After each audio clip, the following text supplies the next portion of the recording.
Hi, welcome to Be More Yogic. My name is Marisa, and this is just a short introduction to Ashtanga Yoga. Ashtanga Yoga is a dynamic and vigorous form of yoga based on a set sequence. The fundamentals of Ashtanga Yoga is Ujjay Breath, also known as Victoria's Breath, the Dristis, gaze points, bandhas, locks, and Vinyasas, which means linking each movement with breath. Once we apply these subtle tools into our practice, we can start to explore the subtle wonders of Ashtanga Yoga. So first of all, we'll discuss Ujjay Breath and do some practical techniques to learn this breath if you're new to it.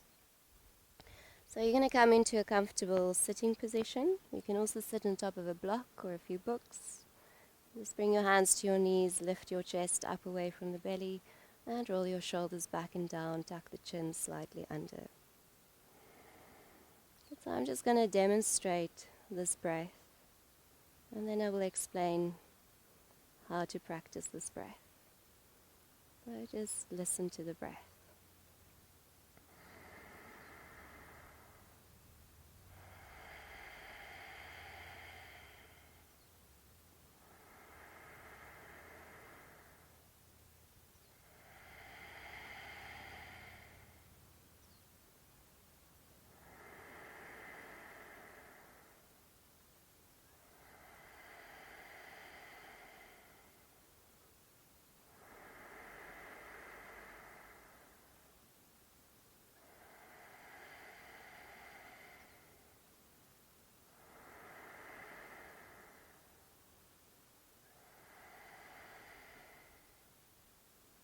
Good, so the sound comes from the back of the throat and not through the nostrils. So you're just swiveling the air at the back of the throat.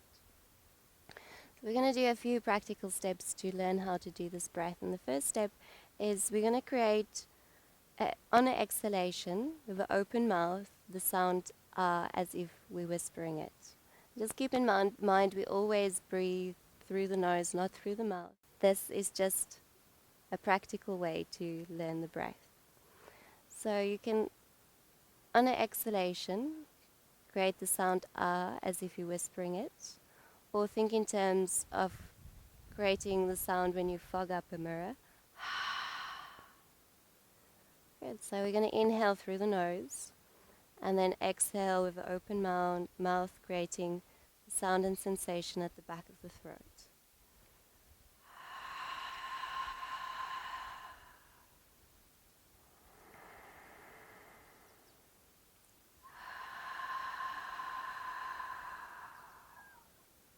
Just do a few rounds.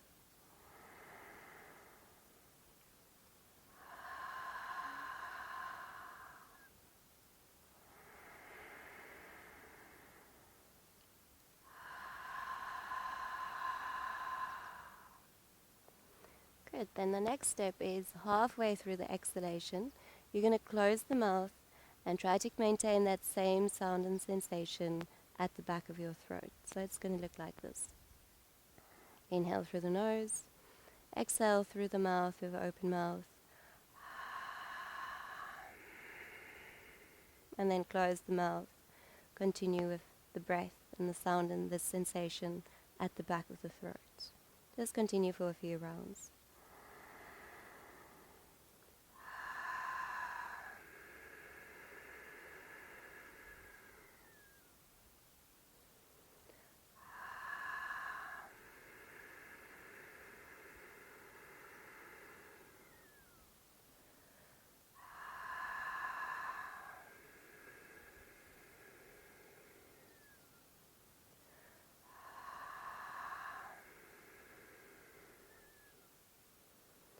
So just make sure you close your mouth halfway through the exhalation so that you still have enough air to continue the exhalation. Good, so the next step is to create the same sound and sensation on the inhalation. Now keep in mind that this is slightly a little bit more difficult, and that's normal, that's perfectly fine. What helped me with this was I visualized that my chest is expanding in all directions, breathing into the front, the sides, and the back of the rib cage, almost like a balloon expanding in all directions. So we're not going to do any special technique to learn how to do the breath on the inhalation. You're simply going to keep your mouth closed and try to create the same sound and sensation at the back of the throat. Good, so we're going to start from the top. Inhale deeply through the nose.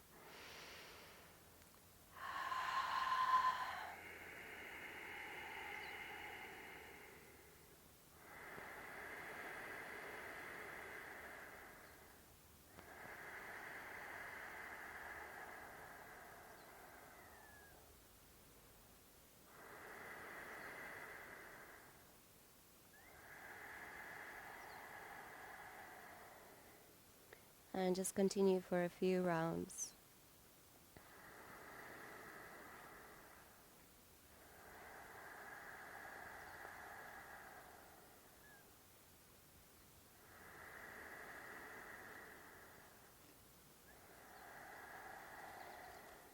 Be mindful of your posture, keep your back straight.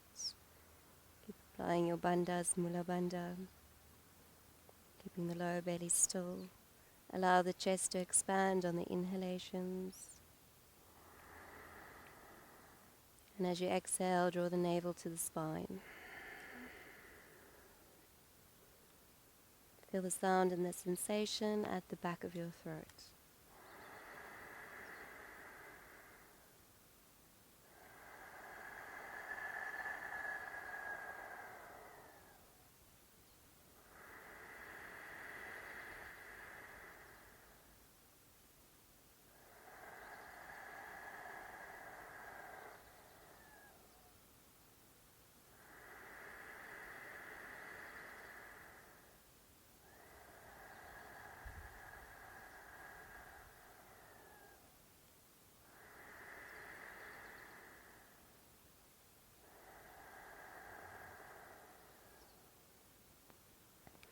Good, so this breath, we try to apply it throughout our practice.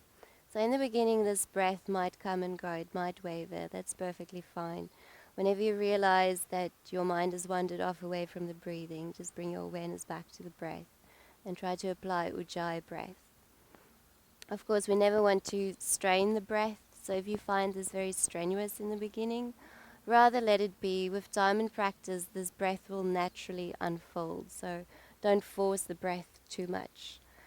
The reasons why we apply Ujjay Breath, because we can hear this breath, it almost sounds like the waves, or when you put a shell next to your ear, a similar sound to that. It becomes a very soothing and rhythmic sound, and it becomes a much more tangible way to get into meditation. Also, Ujjay breaths create an internal heat within the body, which allows us to explore the postures a little bit deeper. Then the second aspect of Ashtanga Yoga is the bandhas, or the locks. So you can think of the bandhas as internal energy gates, which regulate the pranic flow, the life force energy within the subtle body. So we've got energy flowing down and energy flowing up. And we use the root lock Mulabanda to prevent energy from flowing down and thus forcing the energy to spread throughout the subtle body through the energy channels.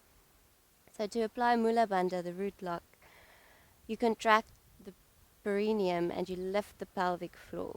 Bluntly speaking, you're contracting the anus. But this action is much more subtle than that, and it develops naturally over time. But in the beginning, you can think in terms of contracting the perineum muscles. Then the second bandha that we'll discuss is Udhianabanda, where you simply just draw the navel in and up towards the spine. It also means flying upwards. It gives that lightness feeling or effect to lift off in your practice.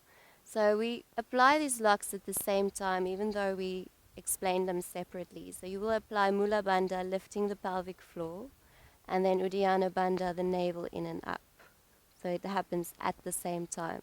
Besides the energetic effect of the locks, it also helps to tuck the pelvis under. We tend to want to tilt the pelvis outwards, but once we apply Mulabanda, lifting the pelvic floor and drawing the navel in and up, the pelvis will tuck under and you will support your lower back this way as well.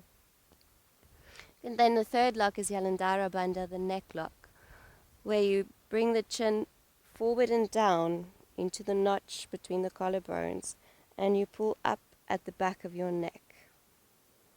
Good. This lock we apply mostly during pranayama exercises, and it happens naturally in some postures like shoulder stand or halasana.